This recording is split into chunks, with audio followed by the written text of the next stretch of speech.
Татарстан президенты каршындагы татар телен саклау һәм үстерү комиссиясе элмә такталардагы хаталарны ачыклау буенча конкурс игълан итте. Шул уңайдан Татар-информ мәгълүмат агентлыгында матбугат конференциясе үтте. Татарстан фәннәр академиясенең тел, әдәбият һәм сәнгать институты директоры Ким Миңнуллин һәм әйдәп баручы фәнни хезмәткәр Рифат Мирхаев конкурсны уздыру тәртибе шартлары белән таныштырды. Конкурс 1 февральдән башлап 1 сентябрьгә кадәр дәвам итә. Анда катнашучылар топографик билгеләр, элмә такталардагы хаталарны видеосурәткә төшереп, конкурс комиссиясенә тапшырырга тиеш. Иң актив катнашкан 10 кеше дипломнар һәм кыйммәтле призлар белән бүләкләнә.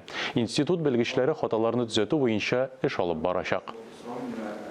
Metaqtalar aşağı, yazma мәгълүмат aşağı biz tilning bugungi хәлен, bugungi җәмәгатьчелектәге ролен, аның активлыгын, аңа булган игътибарны бәяли алабыз. Әкренләп районнарда да, шәһәрләрдә дә татар телен яхшы белгән белгечләр билгеләнеп, тәрҗемәчеләр үз вазифаларын тиешле дәрәҗәдә эшләп килсә, без инде бу хаталарны әкренләп бетерү һәм инде тиешле дәрәҗәдә ике дәүләт телендә барлык такталарны, барлык язма мәгълүматны ике дәүләт телендә бирә башларбыз дигән өметебез бар.